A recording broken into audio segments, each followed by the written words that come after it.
And each one is left to consider with the application in our lives.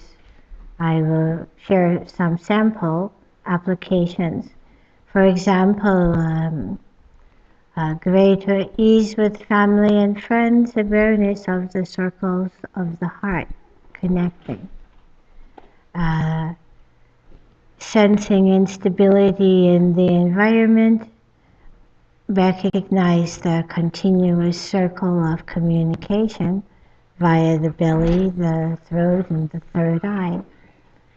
So this is about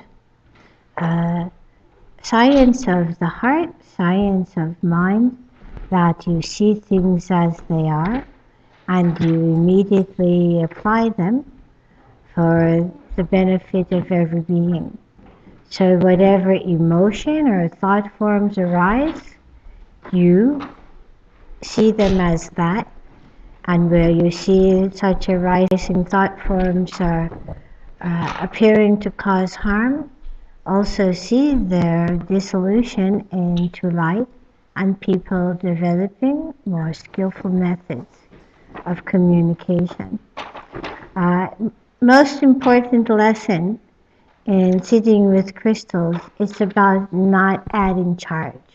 So people, human beings, look at each other's situation and say, oh, ain't that a shame, or this or that, and then adding to its the charge of ain't that a shame. And so we learn to look at the world and ourselves without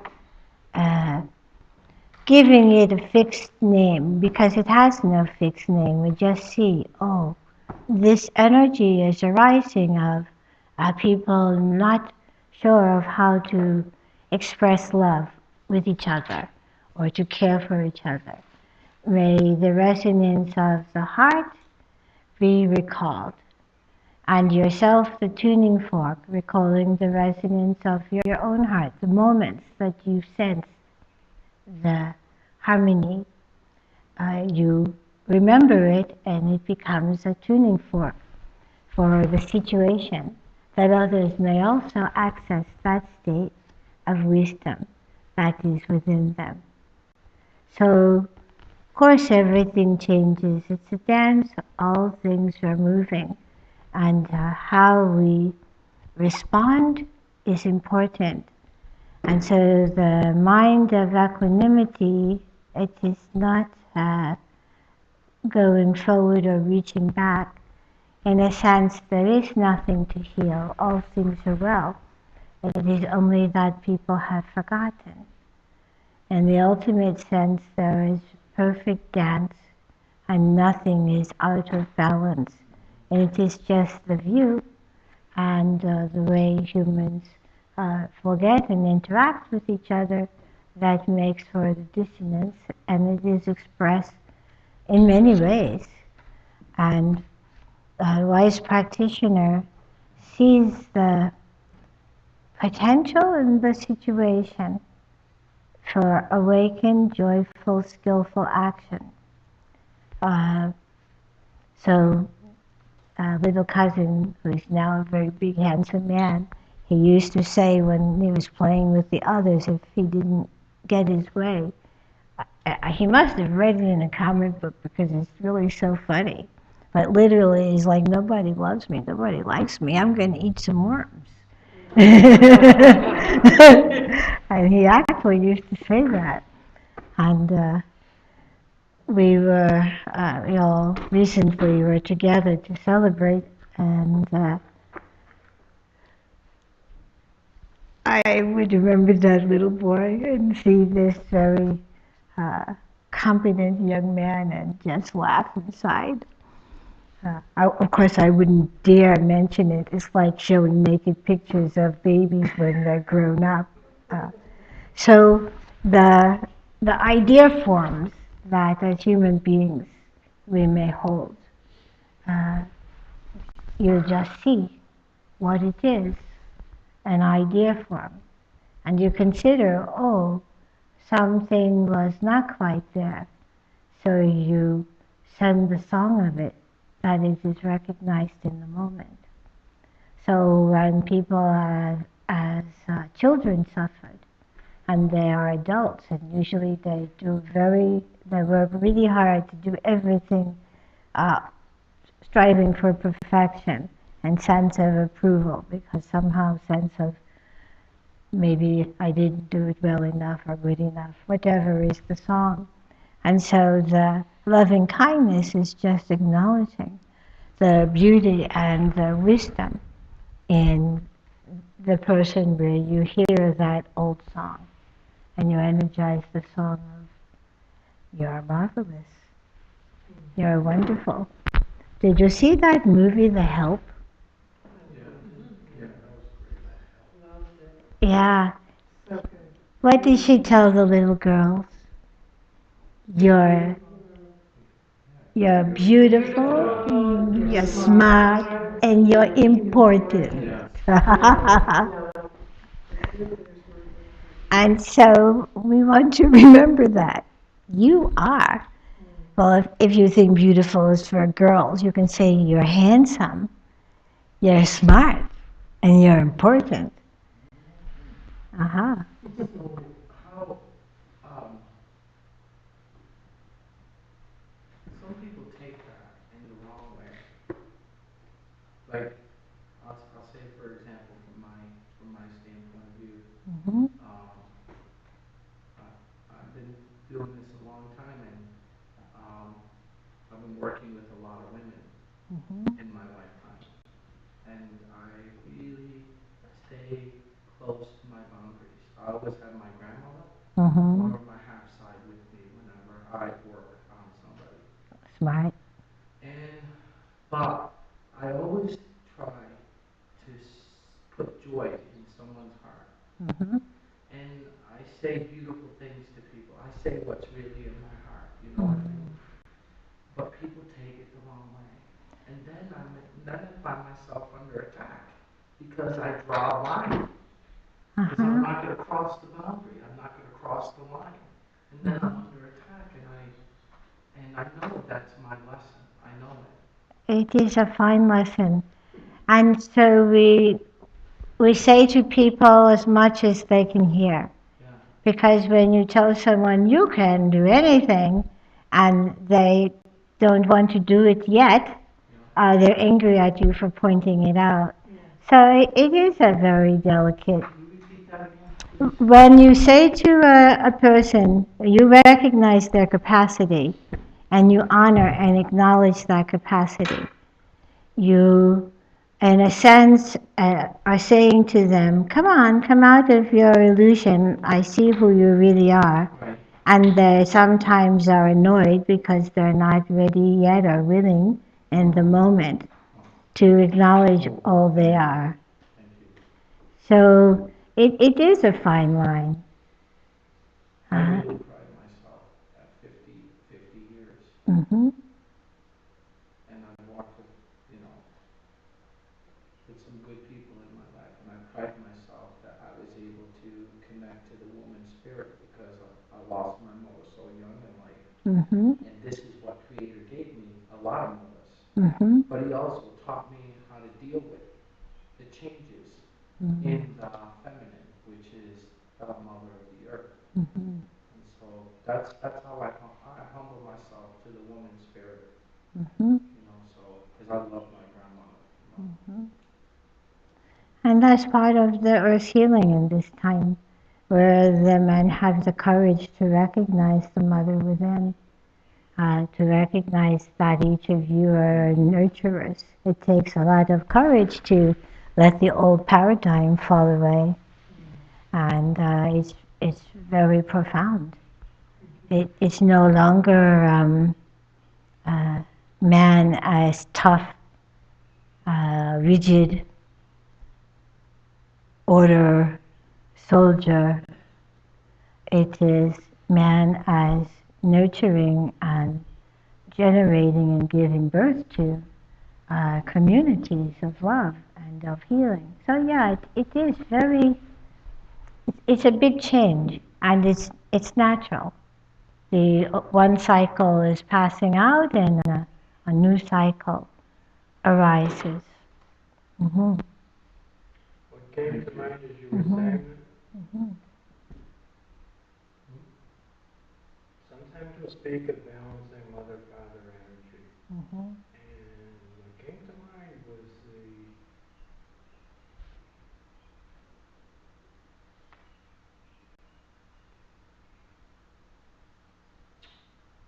want to choose my words so as to not energize what I don't want to energize, but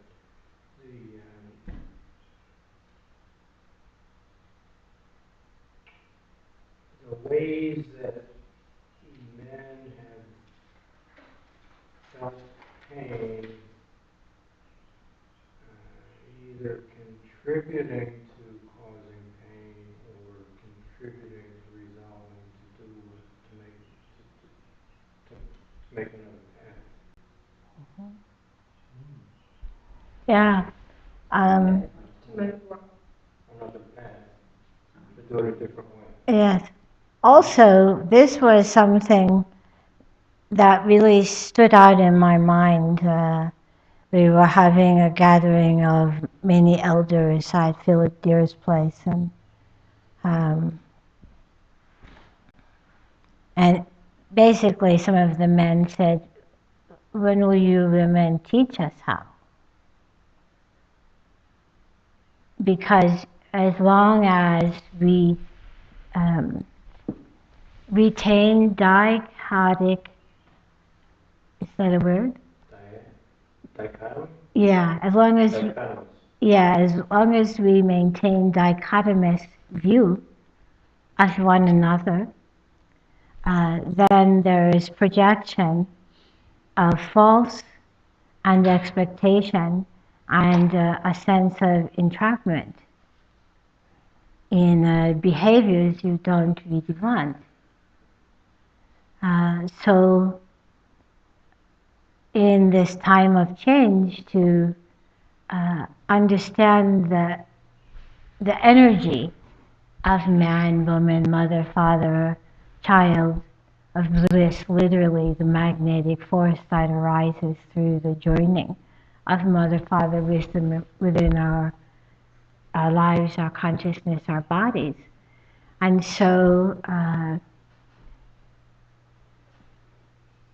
cultures devise their own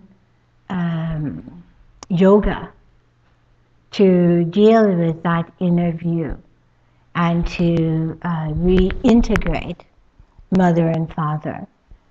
And so the lesson in this cycle seems to have been studying matter. And it was adjudicated that all teachings relating to the feminine and all shrines relating to the feminine, that they be destroyed, because there was the exploration and the conquest of matter as the growing edge of the cultural family consciousness. And so that is understood. Now we are breaking matter apart again, so it's time to get back to the bosom of the mother. And here we come. Here we are. And chi, wisdom, is within each of us, and the skill is within each of us. Yeah, we are living in an amazing time. And so when that young man spoke about, well, when will you women teach us about how to be men, rather than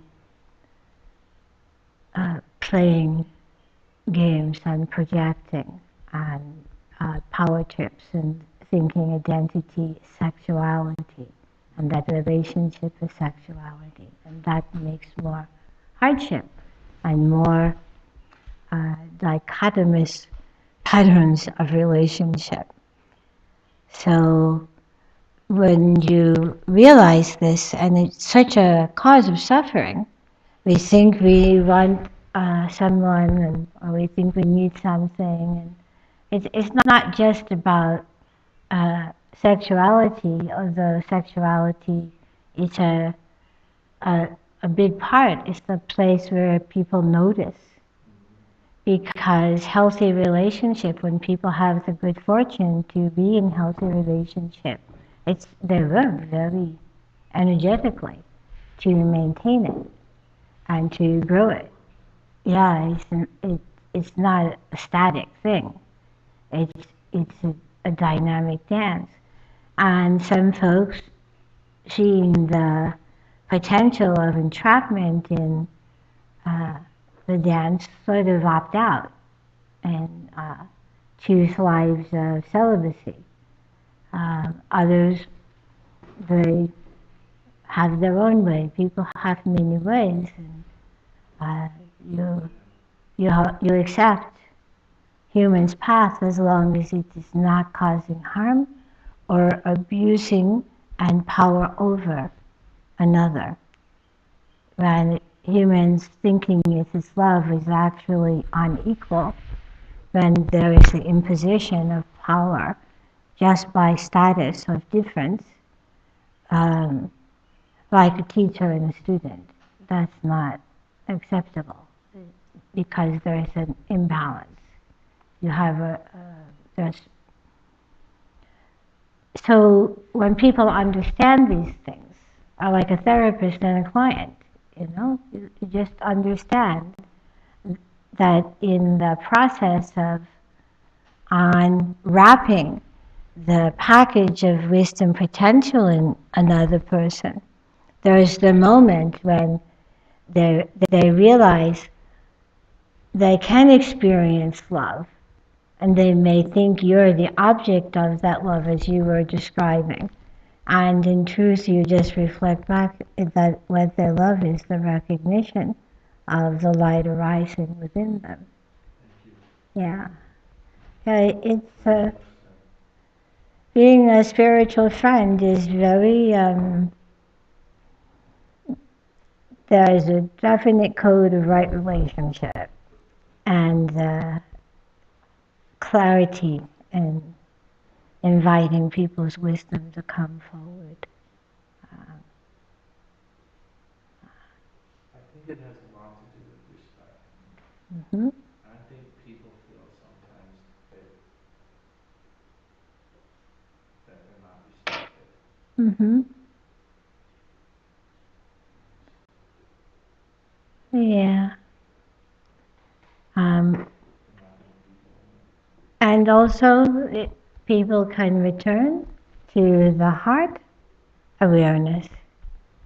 When thinking that respect is coming from outside, if you're defined by other people's perspective, if you think that is you, then over time you get disappointed because what was beauty, what was even intelligence, it changes. Everything changes over time. So your relationship with others is not determining who you are. It's your relationship with creation. Awareness of what we call original instructions, which is the seed of wisdom within every being. That original instructions. So that relationship, and from that everything else grows. So it's a wonderful opportunity to wear the robe of the human body. It is not so easy to obtain, and it is wise to explore its potential. And to have the gift of mind, it is good to train it. And to have friends and family, or even what you think is an enemy, even that person is teaching you something. So I talked enough. You have questions? Any of you?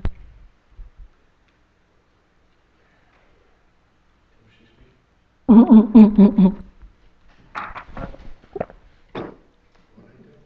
I leave the room? No, you didn't leave the room. You were thinking, so I thought. Yeah, I was thinking about this guy that owes me a lot of money and how funny he is. You know how I like him because he's funny.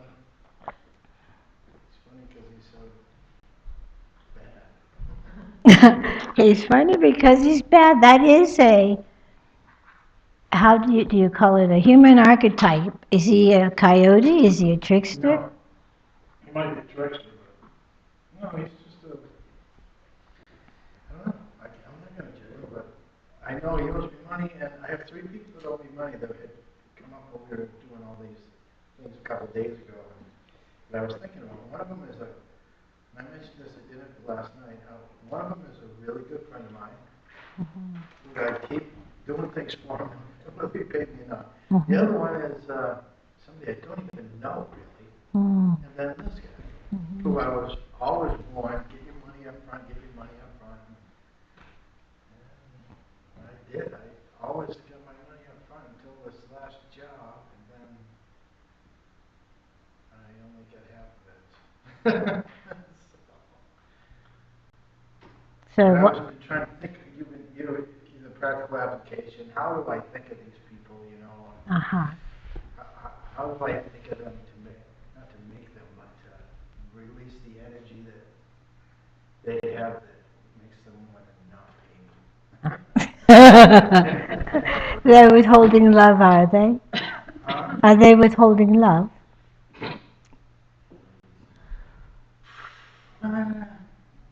Well, this particular one, no. They all love me. I mean, I wouldn't say they don't love me. It's just that this particular guy, I don't think he got what he wanted. Ever? Huh? Ever? No, maybe not. But he didn't get what he wanted out of me for this job. It's a long story. He pressured me for a lower price.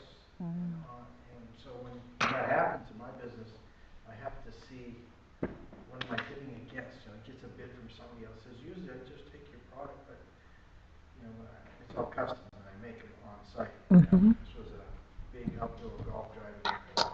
And Joey said, I wouldn't call you, but this other company came in with a number that was so far below your estimate. I said, well, in netting, it's just the weight of the netting. I mean, that's where the money is. So they're giving you a much lesser netting. So he says, I said, but, you know, what I'm building you will last you 10 years. You won't touch it. And he says, I only need it for 3 years. I said, oh, well, that's another story. And then I said to him, did you show him the design that I made for you? Is he bidding on the same net, you know, the same design? Because I made him a pretty fancy design. And he said, no. And I said, oh, no. Read to me what he bid on. And he read out the dimensions. It wasn't the design that I had. There was one without this extra 2 panels on the end to make it longer. So that's what I bid on. And when I did build it in the middle of the building, he says, where's that other piece? I said,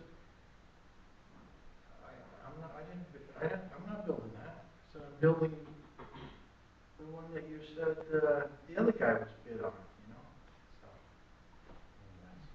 Did you have it in writing, the changes in the order? no, but I'll send my Boston friends over to collect or something. I don't know. No, I don't have, I have, yeah, it's on writing. But, you know, if you involve a lawyer or anything like that, you're losing. Yeah. So you just have to hope that, see, he's going to have another job for me. Yes. When he has another job for me, that's when I'll collect. You know, but it's not right. I don't like doing business like that. So it'll be the last job for him. And there's a larger lesson in a social context that you want to take note of. What is it? Yeah. You know. Oh, Yes. okay. Ah. Yes. Withholding, offering. It's all part of layers of understanding and expectation, and the echoes of to me it's like withholding love, you know, agreements. And so they're echoes of it.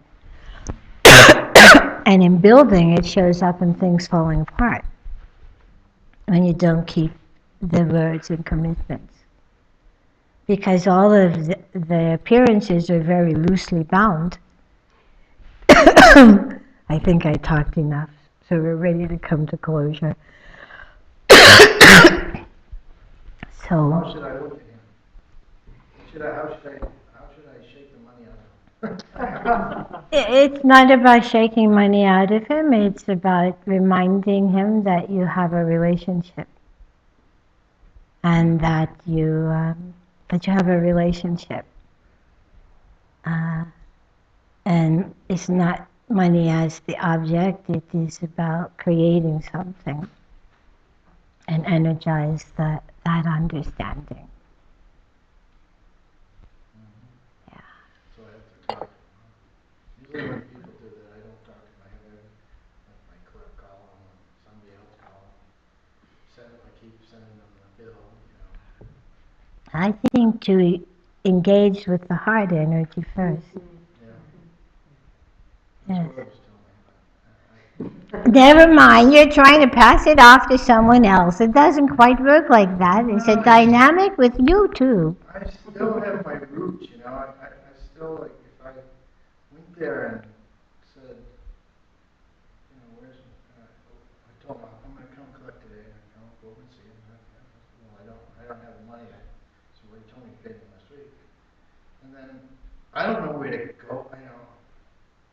It's just The whole system of money exchange is kind of becoming ever more tenuous and ephemeral, and people are waiting and waiting, and so it's not just you and he, it may be a whole systemic issue.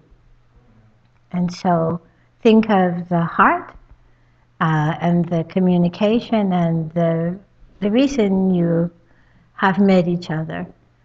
And no blame, no shame, just like, yeah. there's completion of this circle. Yeah. Uh-huh. It's like when your grandparents loaded the salt in the shotgun when the plan came. Yes. They said, what kind of nonviolence is this? Mm-hmm. Dan Berrigan told the story when he and Phil were in prison for protesting the Vietnam War. They were wondering, what are they doing there in that dustbin, rotting their lives away? And, so the question was, how do you love a man like Nixon?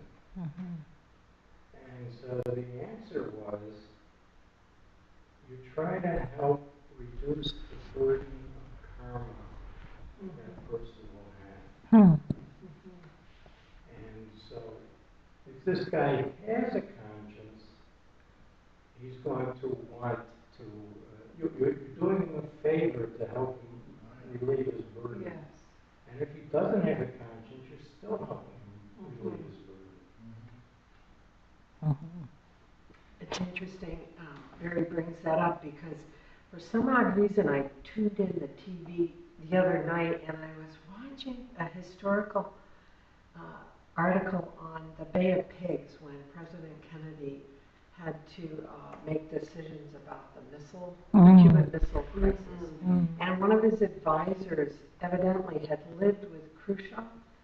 And so he had to relate, they stressed that he had a personal relationship and understood him. And when it came down politically, the one message that came over was something like, let's try to figure this out and work it out. We'll do whatever it takes. And then the other message was, we have warheads ready. There were two messages that were so polarized. And so the top thinking was, we're going to buy into the warheads are ready message. And this fellow said to President Kennedy, I disagree, sir. I know Khrushchev, just give him a way to be in integrity with the first softer message. And they went with that, and it actually changed the course of things. Daniel Ellsberg tells a story when he was at the chief of staff meeting. He asked a question he thought would stop the generals in their calculated how many people immediately die in an all-out nuclear exchange, and he expected that there'd be silence. He said, well, 600 million. And Colby, who was CIA head in '86, said it was about 50-50. And it was the heart-to-heart that literally made the difference. I always hear that echo also, not to say that I am totally taken as a lawyer. I do have a lawyer's background, so my mind tends to do both sides of an argument because I've been trained that way. However, lately I'm noticing in relationship to the idea of walking in someone else's shoes, or when I did prison ministry, not to look with the eyes of them and us, but to try to appreciate the download of walking in the shoes of that prisoner. And it can make a tremendous difference. And again, not to say, I find it an awesome heart echo that you found this person funny. I just think there's a huge nugget in that. And anyway, walking in somebody's shoes, to me, it has been helpful. It doesn't always resolve it for me. I'm Irish, and I like to keep some of my dander. I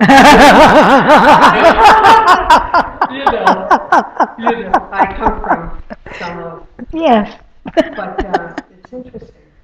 Yeah. Well, Kennedy was Irish, wasn't he? Yeah. Yes, and so is that advisor. That guy owes me a lot more. You can make 30%. Which advisor was it? I hesitated to say because unfortunately a lot of the facts, especially when I'm in teaching, they fly out of my mind. I'm just fortunate I remember it was Khrushchev, Bay of Pigs, and Kennedy. Sorry. Sorry, Olivia. Yeah. Since we're talking about conflict, I just have one little example. I had a person I was in a relationship with, and we had a disagreement, about like what was the right thing. And I did a little work on that, and I just came to her and I said, our friendship is more important than my rightness. I really value you. And I have to tell you, that woman and we changed forever, because I don't think anyone had ever said that to her. And I really did. I just dropped whether I was right or wrong, because I saw that I really loved her, and the relationship was more important. So that was one little instance where I felt like I got so much more than I would have had if I held my rightness. Yeah. You are absolutely one of the most beautiful people I've ever met, because you have such lovely sayings. You should write them down. Yes. I'm going to use that one. Thank you so much. You just eased my whole pain issue. You just let it dissolve, and I really honor you for that, because that's a brilliant idea. That's brilliant. Thank you. I could say something. That is so beautiful. Isn't it also about transparency, though? Because I think often we dance around trying not to hurt somebody, or, we're not direct. And what I really appreciate, Venerable, about your teaching is that you are lovingly direct. It's like ruthless compassion, or relentless compassion. Yeah.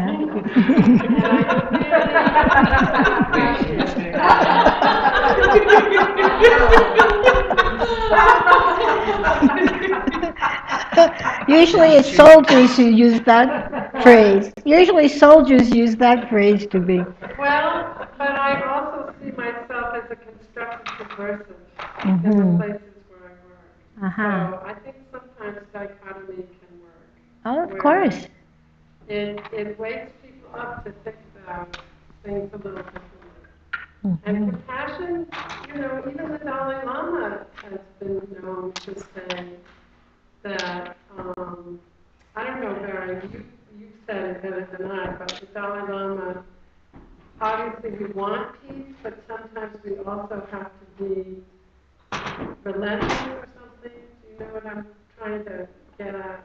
It's not all... The means you use to create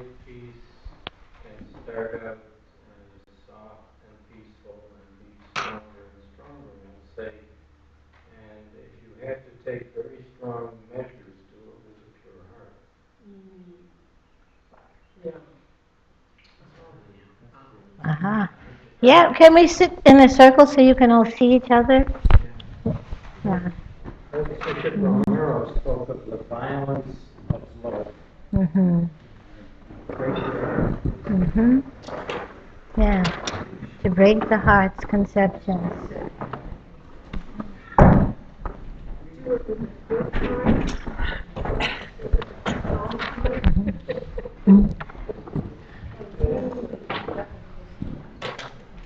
So now can you say it? I had the good fortune of living with spiritually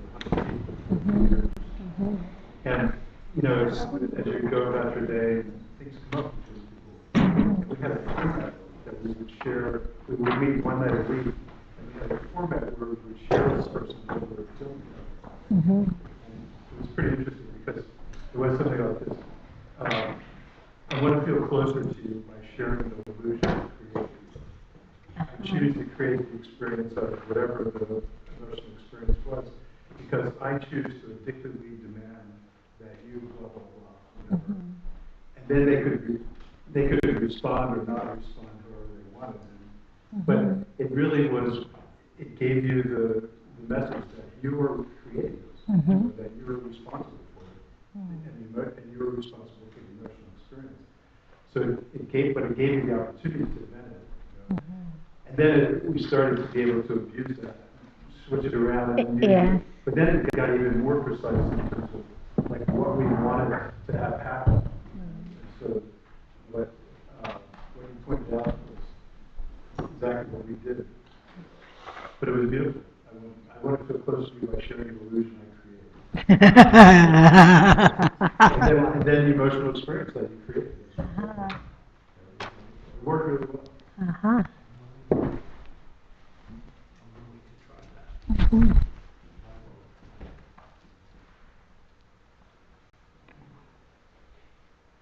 Carolyn, you've been pretty quiet, and I know that you take in a lot. It's funny, I was saying before that I've come up with so many questions in the course of these last 6 days, but so many times I go through and ask myself the questions of whether it will benefit others to bring it out, and also a lot of times I can say, oh, how would you answer? And I kind of come up with that, and it sort of dissolves. So it's just been just a time of absorbing things and just sitting very quietly and just taking things in and letting them flow through me.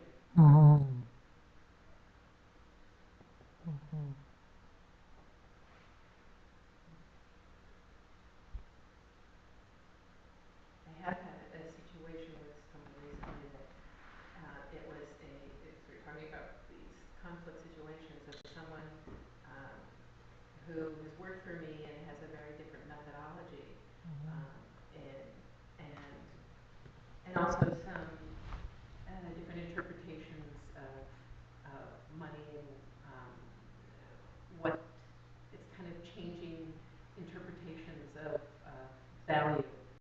And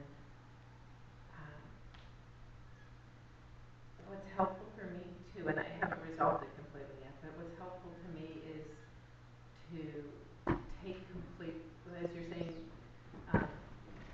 Vince, to take complete responsibility for creating that illusion and to kind of offer to realize that it is my creation of that illusion and not creating that dichotomy of even the other person existing, and it helps to dissolve it.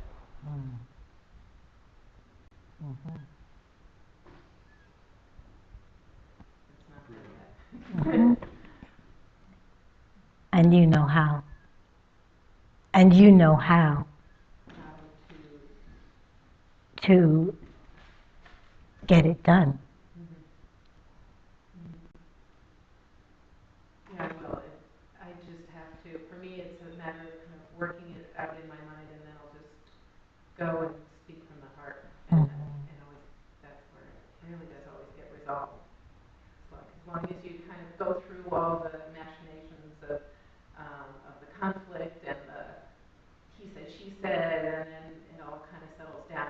the time that I can go and resolve it. Mm-hmm.